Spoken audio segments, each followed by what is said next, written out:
కోటి జన్మలు ఎత్తిన కోటి జన్మలలో పుణ్యమే చేస్తే ఆ పుణ్యకాల ఫలితాన్ని గురువు ద్వారా అమ్మకి సమర్పిస్తేనే ఒక మానవ జన్మ. ఆ మానవ జన్మలో శ్రీమాత అనేటువంటి పలుకు పలకడానికి అర్హత వస్తుంది. అంటే లలితా సహస్రంలో 1000 నామాలు ద్వారా ఎన్ని జన్మలు ఎత్తాలి, ఒక్కొక్క నామానికి 8 జన్మలు ఎత్తాలి.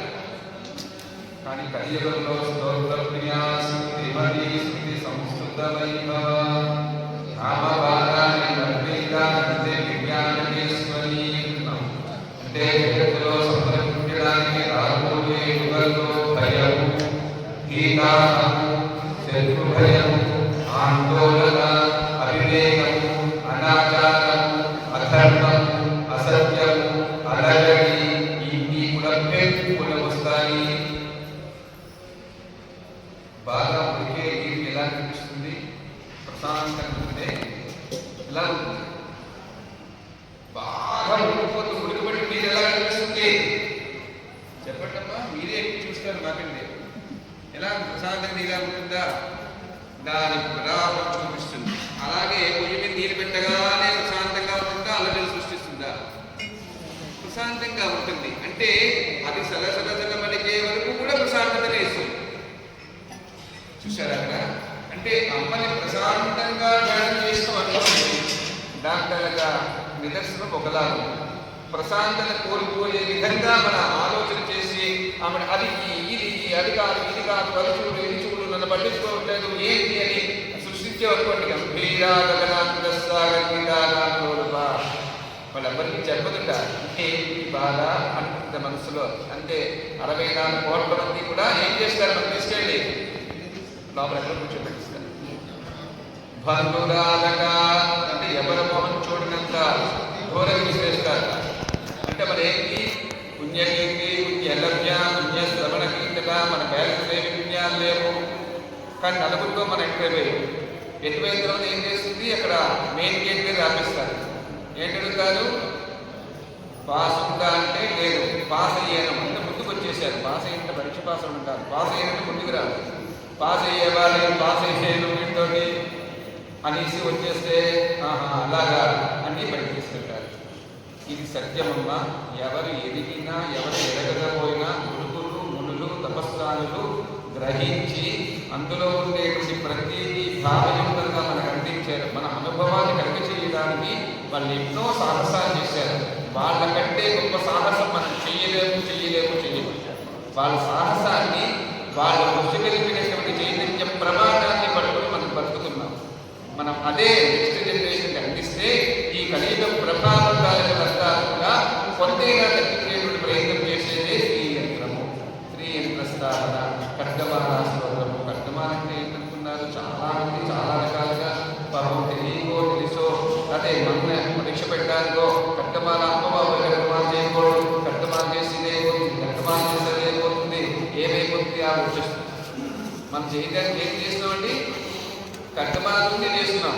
దేనికి చేస్తున్నాం? ఆవిడ ప్రాణం చేస్తున్నాం. ఖడ్గమాల అంటే ఏంటి? మూలాధారం నుండి సహస్రారం శరీరాన్ని ఒకసారి ఆ దేవతా స్వరూపుగా భావించి ఆ మంత్ర సాధన చేస్తూ అనిమాది విరామకామయుగా అని చెప్పి ఆ అమ్మను ప్రాధాన్యపడుతున్నాం. ఖడ్గమాల స్తోత్రము. ఖడ్గమాలము అంటే ఏంటి? మనం సంరక్షించేది ఉంటుందన్నమాట. అక్కడ ఉంటుంది రోగ పర్వత దంభోని మృత్యుదాన ముఖారిగా అంటున్నావా లేదా? అంటున్నావా? ఎక్కడ అంటున్నావు? ఖడ్గమాలలో అంటున్నావు లేదా? ఎక్కడో తెలియదు. అది చూసారా? మేధోనిష్ట మధుప్రీత ధన్యజ్ఞాన సమర్పిత రోగ పర్వత దంభోని మృత్యుగా ముఖారిగా నీ నామం అనేటువంటి ఖడ్గంలో వాటన్నింటినీ కూడా చేస్తున్నానమ్మా. ప్రసన్నంగా ఉండే నీ చైతన్యాన్ని నా మనసు ఇన్ని క్షోభలకు గురయ్యి నిన్ను బాధ పెట్టేయాలని చెప్పి చూస్తోంది. దాని వశం నేను కాను, నీ వశం నేను అవ్వాలి. నీ వశమే నేను ఎప్పుడు ఉండాలి, నీతోనే ఉండాలి, నీ చెప్పు చేతుల్లో ఉండాలి. ఇది భయానికి గురి చేస్తోంది, లాగేస్తోంది వెనక్కి. అనిమాది విధ అనిమాసింది గనిమాసింది మహిమాసింది అంటున్నారు లలితాశాస్త్రంలో. కామక్రోధలో మోహమదమాచార్య ఏం చేసి చేయబట్టుకుని గట్టిగా నువ్వు ఎక్కడ వెళ్తావు చూస్తావని చెప్పి లాగుతున్నాయి వెనక్కి. ఆ లాగేటప్పుడు ఏం చేయాలి మనం? ఆక్రందన వింటుంది ఆవిడ. విని ఏం చేస్తుంది, ఖడ్గమాల దేవతలందరినీ పంపిస్తుంది. వెళ్ళండి, పిచ్చిది అరుస్తోంది, అక్కడ పిచ్చివాడు అరుస్తున్నాడు, వెళ్ళండి పట్టుకోండి అంటుంది. వాళ్ళు ఏం చేస్తారు, మీద నుంచి వచ్చి దిగి చేయరు. ముందు వాళ్ళ బలహీనం చేయాలి అంటే ఏం చేయాలి, ముందు వాడు ఎక్కడ అడుగు పెట్టాడో అక్కడ బలహీనమైతే ఏంటవుతాడు, వాడు కిందకి జారిపోతాడు. అంటే వాడు ఏం చేస్తారు, భూపురం దగ్గర నుంచి బిందువు వరకు కూడా వాళ్ళందరూ వచ్చేస్తారు. అదే మనం చేస్తుంది. హృదయదేవి, శిరోదేవి, శిఖాదేవి, కవచదేవి, నేత్రదేవి, యశ్వదేవి అంటున్నాం. విద్యాది దేవత కామేశ్వరి, భగవానిని, నిత్యవిద్యే, భేదుండే, వన్యవాసిని, మహావిద్యేశ్వరి, శివదూతి, తులసే, కులసుందరి, నిత్యే, నిలుపుదాని అని చెప్పి వీళ్ళందరినీ పిలుస్తున్నాం. వీళ్ళందరినీ పిలిచిన తర్వాత సంస్కృతి సామాన్యంగా మనం చేసుకుంటూ వెళ్ళిపోతున్నాం. ఇంకా ఎందుకంటే కర్తమాలు చేయకుండా ఏంటున్నాయమ్మా, అందరూ చెయ్యొచ్చు. ఇది శాసన కాదు, శ్వాసన. అందరూ కూడా ఊపిరి తీసుకోవడం ఎంత సత్యమో కర్తమాల నామాన్ని కూడా అంతే భావంతో తీసుకోవడం చాలా ఉత్తమోత్తమం. శివుడు శక్తి కలిస్తేనే కర్తమాల దేవతలు, శివకోణములు శక్తి కోణములు కలిస్తే శ్రీయంత్రం. అటువంటి యంత్ర సాధన ఎక్కడ జరుగుతూ ఉంటుందో, ఎక్కడ ఆనందం కలుగుతూ ఉంటుందో అక్కడ సౌభాగ్యం ఉంటుందా. సౌభాగ్య విద్యేశ్వరిగా మనకి కలాల్సి వస్తుంది. ఈ సంవత్సరం విచిత్రం ఏంటంటే పరాభవనామ సంవత్సరంలో ఈ రోజు కూడా బాగా పురస్కరణలు చాలా మంది చేశారు. మొట్టమొదట లలిత శ్రీస్వామి గారి అక్కయ్య, ఎంతమంది అక్కయ్య మొట్టమొదటి సువాసిని పూజ చేసాం ఆవిడకి. ఆవిడ మొట్టమొదట మనకి ఇక్కడ మన ఆశ్రమంలో బాలా పురస్కరణ చేసి బాలానందం హోమం చేసింది ఆవిడ. ఆవిడ చేసిన తర్వాత చాలా మంది చేశారు. మొన్నను శనివారం నాడు పంచదశి పురస్కరణ హోమం చేశాం మన ఆశ్రమంలో. మీకు చాలాసార్లు చెప్పాను, రాముడి విశాఖపట్నంలో అన్ని నామాలు కూడా అంటే దేవతలందరూ కూడా మంచి జపం చేసింది. ఎక్కడ ఎవరితో మాట్లాడుకుంటూ కూర్చుంది, ఆవిడే పంచదశి ఉపదేశ మంత్రం మీకు చేసుకుంది. ఆ మంత్రాన్ని అంటే ఎంత అద్భుతమైనటువంటి అవకాశం మన అమ్మవారి ఇచ్చింది. ఆవిడనే చెప్పి ఇన్ని సంవత్సరాలు అంటే 22 సంవత్సరాలు నిరీక్షణ నాకు ఈరోజు ఫలించింది అని చెప్పింది. ఎందుకంటే గణపతి పురస్కరణ హోమం, బాలా హోమము, సౌర హోమము, చండీ హోమము ఇవన్నీ నేనే చేయించాను ఆమె చేత. ఎప్పుడు 1999 ఆ తర్వాత మళ్ళీ పంచదశి పురస్కరణ హోమం మళ్ళీ మన 1000 చిత్రాల మధ్యలో చేసింది. అంటే ఏంటి, శాంత కరుణ సమానాది విధంగా అమ్మవారి యొక్క కరుణ ఆ విధంగా ఉంటుంది. ఎందుకంటే ప్రతి దానికి కారణం మనం అనుకుంటాం కాదు, మనం ఏ దానికి కారణం అవ్వకూడదు కాదు. ఎందుకంటే మన సంకల్పమే కారణం అవ్వాలి, మనం చేసే మంచి పనులే కారణం అవ్వాలి. అందుకే ఆవిడ ఎప్పుడు కూడా దయతో మంది శరణ వేసి వెంటనే చేయబడుకుని ముక్కలు రోడ్లో కూర్చోబెట్టుకుంటారు. అంత దయ అంత దయ, అంత కరుణ, అంత చైతన్యం ఉంది కాబట్టి మనం ప్రశాంతంగా ప్రతి మౌనంగా చేసేసుకున్నాం. ఏదో పిల్లలు కూర్చోబెట్టి ఒళ్ళకు ఏదో పదార్థం తినిపించినట్టుగా ఆ కుంకుమ వేసేస్తున్నాం, అడుగులు వేసేస్తున్నాం, బేళాలు వేస్తున్నాం, అన్ని వేసేస్తున్నాం, ఆకల్లో ఏది పెడితే నైవేద్యం పెట్టేస్తున్నాం, గబుకులు వేస్తున్నాం, గంగం పెట్టుకుంటూ లేదు. అవి ఎలా ఉన్నా సరే పిల్లలకి శ్రీచక్రాన్ని పసుపుతో అలిగేస్తున్నాం. అయినా ఆమెకు భరిస్తుంది. వీటిని ధరించాలంటే ఆమె భరించాలి. తల్లి భరిస్తే పిల్లలు ధరిస్తారు. ఆవిడ భరించకపోతే మనం ఎక్కడుంటాం. మనం తరించడానికి తపన పడి భరిస్తుంది. కానీ అలా చెయ్యకూడదు అనే భావం మనలో రావాలి అంటే మనం మంత్ర సాధన చేస్తే అయ్యో ఈ విధంగా మనం అర్చన చేయకూడదు, ఈ విధంగా ఆ విధంగా చేయకూడదు, ఈ విధంగా చేయకూడదు అని మనకు అనిపిస్తుంది. అదే మన గురువులు ఆదేశం చేస్తారు. అటువంటి చైతన్యమే ఖడ్గమాల స్తోత్ర పారాయణ. అటువంటి ఖడ్గమాల పారాయణ మన సౌభాగ్యము. మనం చేసుకుంటుండడం వల్ల అమ్మవారికి ఆజ్ఞ ప్రకారంగా నవకోటి మంత్రము పూర్తయింది. యంత్రాలు మాట పక్కన పెట్టండి, కానీ మంత్రం లోటు లేకుండా ఎవరెవరైతే ఏదన్నారో దానికి రెట్టింపు రెట్టింపు రెట్టింపు చేయించింది మన చేత అమ్మవారు. అంత గొప్ప దయతో చేసినటువంటి ఖడ్గమాల పారాయణ మన చేత చేయించిన ఆ అమ్మవారి యొక్క అనుగ్రహం పొందాము. కానీ ఆ గుణం ఎలా తీర్చుకుంటాం, మనం తీర్చుకోలేము. కాబట్టి మంచి పనులు చేయాలి, మంచి మంచి ఆలోచనతో చేయాలి, మంచిగా అందరం కలిసికట్టుగా ఉండాలి. ఇలా చేస్తేనే భారతదేశంలో ఉండే భారాన్ని కొంతైనా తగ్గించి అందరూ కూడా సౌభాగ్యవంతమైన జీవితాన్ని పొందడానికి తగినటువంటి అవకాశం మన ద్వారా కొంతైనా ఇద్దామని ఈ ప్రయత్నం చేశాము. ఈ ప్రయత్నానికి అమ్మవారిని అనుగ్రహించారు. రేపు ఖడ్గమాల స్తోత్రం కనుక పారాయణ ఒకసారి ఇదే ఏకకంఠంతో చేసి ఖడ్గమాల పారాయణతో ఓం ఐం హ్రీం శ్రీం ఐం క్లీం సౌః నమః త్రిపుర సుందరి హృదయదేవి తర్పయామి. ఓం ఐం హ్రీం శ్రీం ఐం క్లీం సౌః నమః త్రిపుర సుందరి శిరోదేవి తర్పయామి. ఓం ఐం హ్రీం శ్రీం ఐం క్లీం సౌః నమః త్రిపుర సుందరి శిరోదేవి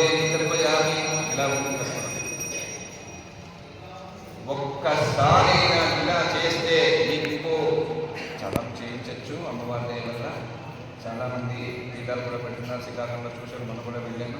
అంచేత ఎవరెక్కడ వెళ్ళినా పర్వాలేదు, తన అమ్మని మూలాన్ని మర్చిపోకుండా ఉండాలి. మనకు బ్రతుకులు ఇచ్చింది, భవాన్ని ఇచ్చింది, భావాన్ని ఇచ్చింది, ఇవన్నీ చేసుకోవాలి. ఆ ప్రకారంగా తర్పణ చేయాలి. ఆ తర్పణ చేసి అదే తర్పణతో మనం వెళ్ళి హోమం చేస్తాం. కానీ నేనేంటున్నానంటే తర్పణం ఇలా చేసి హోమం కూడా అలాగే చేయాలి. ఓం ఐం హ్రీం శ్రీం ఐం హ్రీం సౌరవతి గురుసుందరీ హృదయదేవీ నమః స్వాహా. ఓం ఐం హ్రీం శ్రీం ఐం హ్రీం సౌరవతి గురుసుందరీ శ్రీరాక్షికాదేవీ నమః స్వాహా అనుకుంటూ నేను కనకమాల హోమం కూడా ఎలా ఉంటుంది. వ్యాపారం ఏంటంటే వాళ్ళ అదృష్టం ఆలస్యమయ్యారనుకోండి, వాళ్ళ అభిషేకం లాగా అవసరం కొట్టుకోవాలి వాళ్ళు. మరి ఏం చేస్తాం, అయిపోయింది, పాలు పోయిస్తాం, అమ్మవారిని ఆరంభించేస్తాం. 8 అంటే 8 ఇక్కడ ప్రారంభం. ఎందుకంటే కాలాతిక్రమణ దోష పరిహారార్థం మీకు ముఖ్యంగా చెప్తున్నానమ్మా. ఇంటిలో పూజ చేసినా కూడా మీరు అదే భావన పెట్టుకోండి. 8 అంటే 8 గంటల పూజని ఎవరికైనా కొట్టుపెట్టి చెప్పారు అనుకోండి, 8 గంటలకు ఎవరు రాకపోయినా ప్రారంభం. ఎందుకంటే ఆవిడ 8 గంటల పూజ అంటే వచ్చి కూర్చుంటున్నారు, మీకు తెలియదు ఆ విషయం. కాలాతిక్రమణ దోష పరిహారార్థం ప్రాయశ్చిత్తార్థం, దానికి ప్రాయశ్చిత్తం చేసుకోవాలి.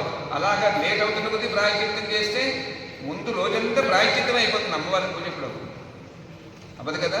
అంచేత ఖచ్చితంగా ఒక్క మాత్రం కూడా ఆలస్యం జరగకుండా మన అమ్మవారిని సేవను చేసుకుంటే బాగుంటుంది. రేపు ఖడ్గమాల స్తోత్రం పారాయణ, ఖడ్గమాల తర్పణము, ఖడ్గమాలతో శ్రీయంత్రానికి తర్పణం, ఖడ్గమాల తర్పణం, ఖడ్గమాల మంత్రం ద్వారా శ్రీయంత్రానికి తర్పణం.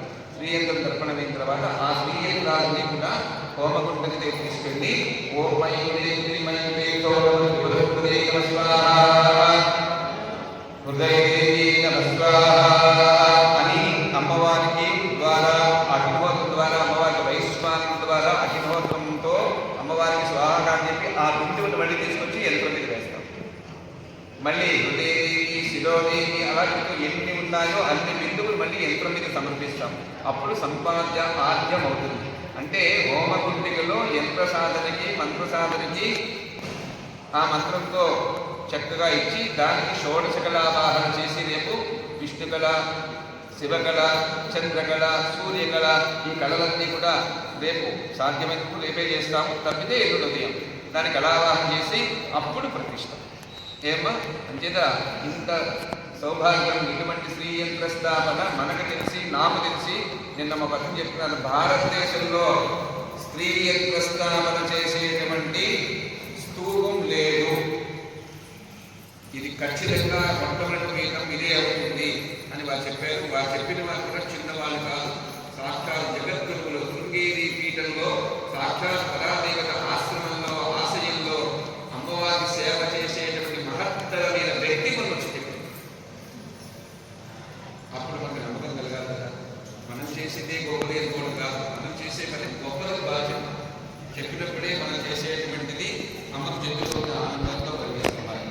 ఇలా ఈ 2 రోజులు జాగ్రత్తగా చేసుకుంటాం. ఏంటంటే 2 రోజులు ఎన్ని పనులు ఉన్నా అవసరమైతే ఈ సమస్యలు గ్యాస్ లేకపోవడం వండుకోకూడదు కూడా మీకు చూడం. బాబుకి వసంత పంచమి ఇది 20 సంవత్సరం, ఎన్నో అభిషేకం చేస్తాం. ఇవాళ 23వ వసంత నవరాత్రి పీఠం పెట్టి 23వ వసంత నవరాత్రి అభిషేకం చేస్తాం. అంటే అప్పుడు కూడా శ్రీచక్రం చేసేవాడు. మహామేరుకి 2013 నుండి ఈ రోజు వరకు, అంటే 2014 నుంచి 2013 చైత్రమాసం అయ్యే ప్రతిష్ఠ చేశాం కాబట్టి 2014 నుంచి ఈ రోజు వరకు కూడా అలా చేస్తూనే ఉన్నాం. ఈ విధంగా చేస్తే 13వ అభిషేకం, 13వ అభిషేకం మహామేరు చేశాం. ఎక్కడ ఎటువంటి ఇబ్బంది లేకుండా చేశాం. దీనికి కారణం మన మనోసంకల్పం, మీ అందరి తరగ సహకారం, అమ్మవారి దీవెన, అందరి యొక్క ఆలోచన మన ఈ విధంగా నెరవేరుస్తుంది. కాబట్టి రేపు కూడా చేసుకుంటే మనకు వసంత పంచమి, షష్ఠి మంగళవారం, స్కంద షష్ఠి ఎంత అద్భుతమైన రోజులు మనకి ప్రసాదించిందో అమ్మవారు చూడండి.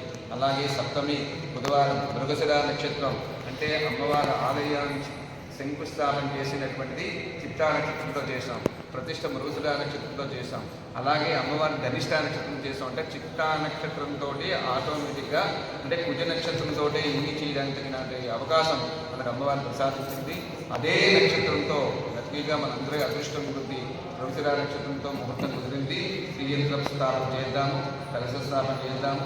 చాలా వైభవేతంగా అమ్మవారి శివపార్వతులు కైలాసం నుండి వచ్చి మన ఆశ్రమంలో కూర్చుని వాళ్ళ ప్రతిష్టా మహోత్సవాన్ని వాళ్ళే స్వయంగా చూసి జాగ్రత్తగా వెళ్ళి మనందరినీ వెళ్ళొస్తాం, మీకేం పర్లేదు మేము ఉన్నామన్నంత భావాన్ని కలిగించినట్టుగా మనం ఎల్లుండి చేసుకుందాం, కలిగిద్దాం. సర్వం శ్రీ పరదేవత.